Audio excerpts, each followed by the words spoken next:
الحمد لله نحمده ونستعينه ونستغفره ونؤمن به ونتوكل عليه ونعوذ بالله من شرور أنفسنا ومن سيئات أعمالنا من يهده الله فلا مضل له ومن يضلله فلا هادي له ونشهد أن لا إله إلا الله وحده لا شريك له ونشهد أن سيدنا ومولانا محمدا عبده ورسوله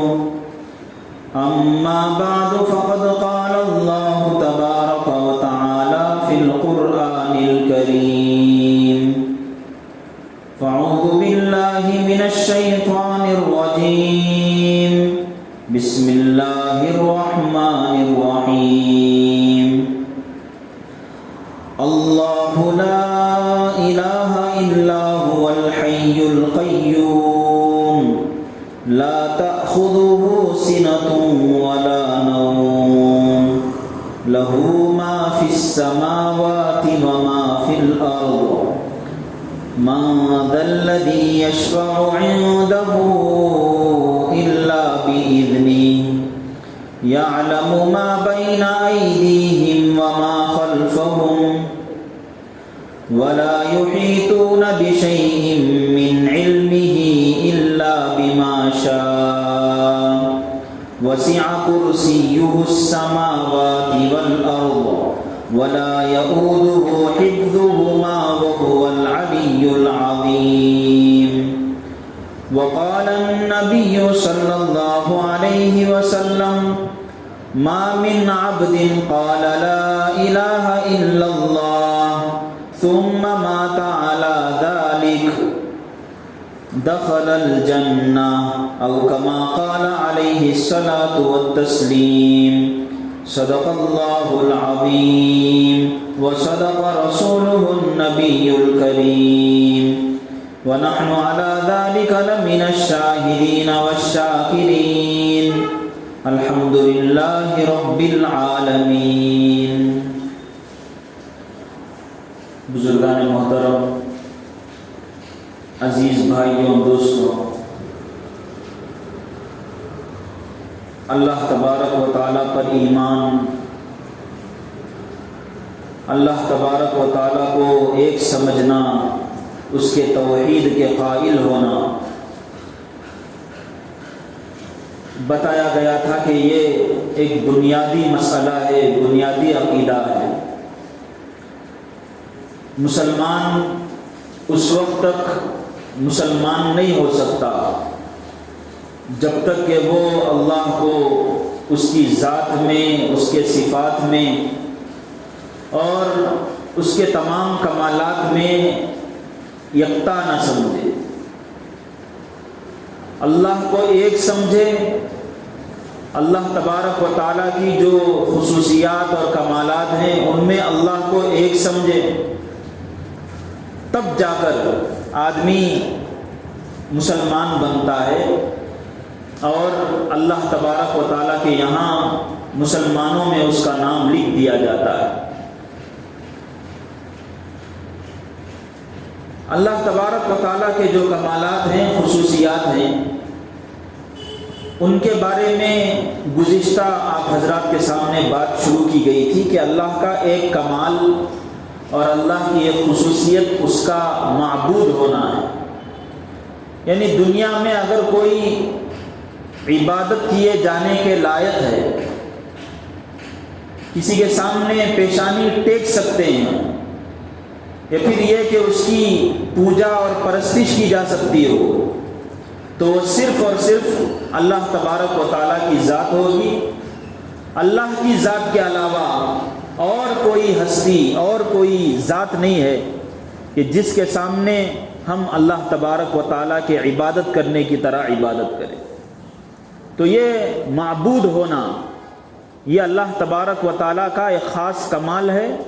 اور اس کے اندر کوئی خواہ وہ اللہ تبارک و تعالیٰ کا کتنا بھی بڑا پیغمبر ہو، رسول ہو، یا اللہ کا چہیتا بندہ اور ولی ہو، اس چیز میں شریک نہیں ہو سکتے۔ عبادت کی جائے گی تو صرف اللہ تبارک و تعالیٰ کی جائے گی۔ اس کے اوپر گزشتہ جمعہ آپ حضرات کے سامنے روشنی ڈالی گئی اور اس بات کی طرف اہمیت دی گئی اور یہ بتایا گیا کہ اللہ تبارک و تعالیٰ نے اس عقیدہ توحید، اللہ کو ایک ماننے کے بارے میں جو عقیدہ ہے، اس کو ایسا مضبوط بیان فرمایا ہے اور شریعت نے اس کے اوپر اتنا فوکس دیا ہے کہ پچھلی انبیاء کی جو امتیں گزری ہیں، پچھلے پیغمبر اور رسول گزرے ہیں، انہوں نے بھی اللہ کے ایک ہونے کی، توحید کی دعوت دی، لیکن جیسا فوکس جناب محمد عربی صلی اللہ علیہ وسلم نے اور آپ کی شریعت میں کیا گیا ہے، ایسا کبھی بھی نہیں ہوا۔ تو گزشتہ آپ حضرات کے سامنے اسی کی ایک مثال بتائی گئی تھی کہ نماز جنازہ ہے، نماز جنازہ میں اللہ تبارک و تعالیٰ نے سجدے نہیں رکھے۔ اس کے پیچھے حکمت اور فلسفی یہ ہے کہ اللہ یہ چاہتے ہیں کہ کسی کے دل میں، کسی کے دماغ میں یہ بات نہ آئے کہ آدمی اس میت کا سجدہ کر رہا ہو یا اس میت کے سامنے جھک رہا ہو۔ سورج جب طلوع ہوتا ہے یا سورج جب سر پر ہوتا ہے یا غروب ہو رہا ہوتا ہے تو ایسے وقت میں بھی نماز پڑھنے سے منع کر دیا گیا اور یہ کہہ دیا گیا کہ اس وقت اگر نماز پڑھیں گے تو الٹا گناہ ہوگا، نماز قابل قبول نہیں ہوگی۔ اس کی وجہ بھی اور اس کے پیچھے بھی اللہ کی حکمت اور مصلحت یہ ہے کہ اللہ تبارک و تعالیٰ یہ چاہتے ہیں کہ دیکھنے والے یہ نہ سمجھیں کہ ایک مسلمان سورج کے سامنے جھک رہا ہے، جب وہ طلوع ہوتا ہے تو اس کے سامنے جھکتا ہے، جب وہ غروب ہو رہا ہے تو اس کے سامنے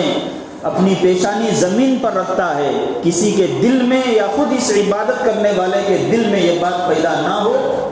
اس لیے اللہ تبارک و تعالیٰ نے دو ٹوک وہاں پر فیصلہ فرما دیا، اور جو عبادتیں ہمارے لیے دیں اللہ تبارک و تعالیٰ نے، اس کے اندر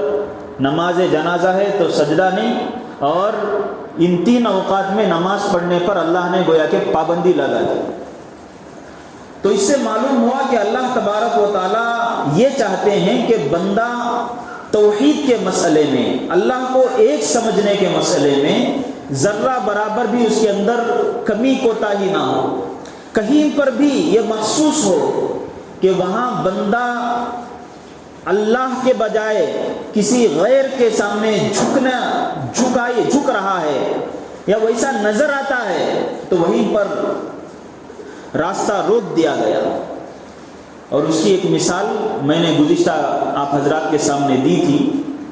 کہ ہمارے بہت سے علماء جو کہتے ہیں کہ درگاہ وغیرہ کو نہیں جانا چاہیے، اس کا پس منظر اور اس کا بیک گراؤنڈ کوئی نفرت کی چیز نہیں ہے، بلکہ اس لیے ہے کہ جو جانکار ہے، جسے واقفیت ہے، وہ وہاں جاتا ہے، اور جو ولی وہاں پر آرام کر رہے ہیں ان کے لیے کچھ ایصال ثواب کر کے آتا ہے۔ لیکن بہت سارے لوگ جن کو صحیح طور پر جانکاری نہیں ہوتی، واقفیت نہیں ہوتی، وہ وہاں دوسری چیزوں کو، ادھر ادھر کے چیزوں کو دیکھ کر خود اس کے سامنے بھی جھکتے ہیں، اس کا سجدہ کرتے ہیں اور وہاں منتیں مانتے ہیں۔ یہ سب چیزیں جو اللہ کے ساتھ کیے جانے کی ہیں، وہاں یہ سب کیا جاتا ہے۔ تو اس لیے ہم لوگ روکتے ہیں کہ بھئی ایصال ثواب کرنا ہے، لیکن ایصال ثواب کرنا ایک اچھی بات، لیکن وہاں جائیں گے تو ناواقف لوگ اور نہ جاننے والے الٹے سیدھے کام کرنے لگیں گے۔ تو اس لیے روک دیا گیا تاکہ یہیں پر رہو اور یہیں سے اس ولی یا اس اللہ کے بندے جو وہاں پر آرام کر رہے ہیں ان کا حق یہیں سے ایصال ثواب کر کے ادا کرو، اور کوئی بات نہیں ہے اس کے پیچھے۔ اسی طریقے سے اللہ تبارک و تعالیٰ کے جو اوصاف ہیں ان میں بھی ہمارے اس معاشرے کے اندر بہت ساری کمیاں پائی جاتی ہیں۔ جیسے مثال کے طور پر اللہ تبارک و تعالیٰ کے بارے میں ہے هو اللہ الخالق، کہ اللہ ہی کی ذات ایسی ہے جو خالق ہے، یعنی پیدا کرنے والی ذات ہے۔ اللہ کے علاوہ کسی بھی ذات کے اندر پیدا کرنے کی صفت اور پیدا کرنے کا کمال نہیں ہوتا. لیکن افسوس کہ بہت سارے لوگ جو پڑھے لکھے ہیں وہ تو بچ جاتے ہیں، لیکن ہمارا وہ طبقہ جو مسجدوں سے دور ہوتا ہے، علماء سے دور ہوتا ہے، دین کی جانکاری سے انہیں بعد ہوتا ہے، وہ زیادہ نہیں جانتے. دیکھتے ہیں کہ بچے کا ولادت کا موقع آتا ہے تو کسی درخت کے پاس جا کر منت مانتے ہیں، یا کسی درگاہ میں جا کر وہاں منت مانتے ہیں، یا اور کوئی کام کرتے ہیں، جبکہ اللہ تبارک و تعالیٰ کہتے ہیں کہ هو اللہ الخالق، اللہ ہی کی ذات ہے جو پیدا کرنے والی ذات ہے. کسی کے قبضے قدرت میں، کسی کے طاقت میں یہ نہیں کہ وہ کسی کو پیدا کرے. اولاد دینا یا نہ دینا اللہ تبارک و تعالیٰ نے اپنی چاہت پر موقوف رکھا ہے. قرآن کریم کے اندر اللہ تبارک و تعالیٰ نے صاف صاف ارشاد فرمایا یہب لمن یشاء اناثا ویہب لمن یشاء الذکور. اللہ تبارک و تعالیٰ جسے چاہتے ہیں اسے مذکر اولاد یعنی لڑکے عطا کرتے ہیں، اولاد کے طور پر لڑکے عطا کرتے ہیں. وَيَهَبُ لِمَن يَشَاءُ إِنَاثًا، اور یہ بھی اللہ تبارک و تعالیٰ کی ذات ہے، اسی کی چاہت ہے، اسی کی مشیت ہے کہ اللہ جسے چاہے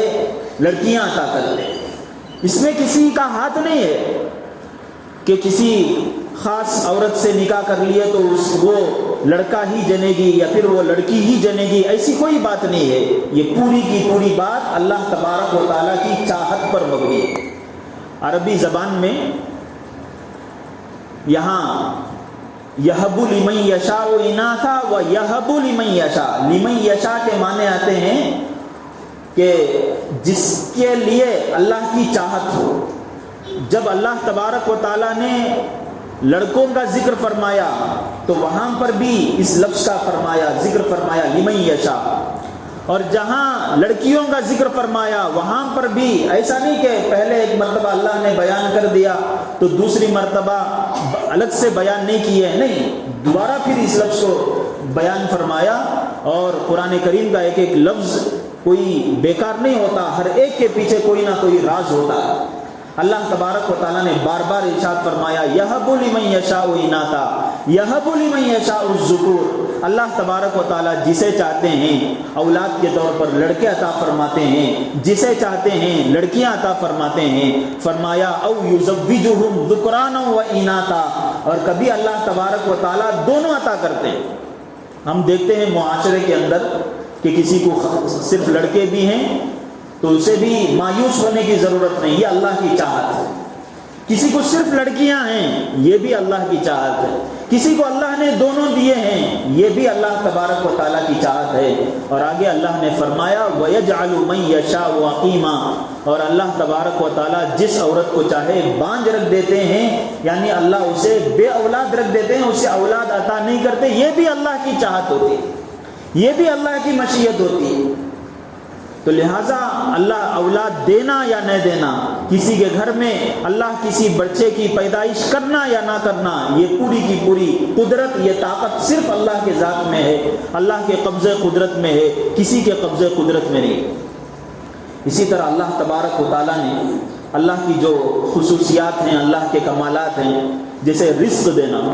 یہ رزق دینا یہ بھی اللہ تبارک و تعالیٰ ہی کی ذات ہے. ان اللہ هو الرزاق، اللہ تبارک و تعالیٰ ہی بندوں کو روزی عطا کرتے ہیں. اس کے علاوہ کسی کے بھی قبضے قدرت میں روزی دینے کی طاقت نہیں ہے. کوئی سمجھتا ہو کہ میں دکان چلاتا ہوں تو پھر مجھے کچھ مل جاتا ہے، کوئی ڈرائیور ہے تو وہ یہ سمجھتا ہے کہ میں اپنی آٹو لے کر نکلتا ہوں، گاڑی لے کر نکلتا ہوں تو مجھے کچھ کما لیتا ہوں. یہ چیزیں اللہ تبارک و تعالیٰ نے اسباب پر نہیں رکھی ہیں کہ کسی کے پاس گاڑی ہو تو اسے روزی مل جاتی ہو، کسی کے پاس دکان ہو تو اللہ روزی عطا کر دیتے ہوں. حضرت علی رضی اللہ عنہ سے کسی نے پوچھا کہ آپ نے اللہ تبارک و تعالیٰ کو کیسے پہچانا؟ حضرت علی رضی اللہ عنہ سے کسی نے پوچھا کہ آپ نے اللہ کو کیسے پہچانا؟ تو حضرت علی نے فرمایا عرفت ربی بفسخ العزائم، میں نے اپنے رب کو پہچانا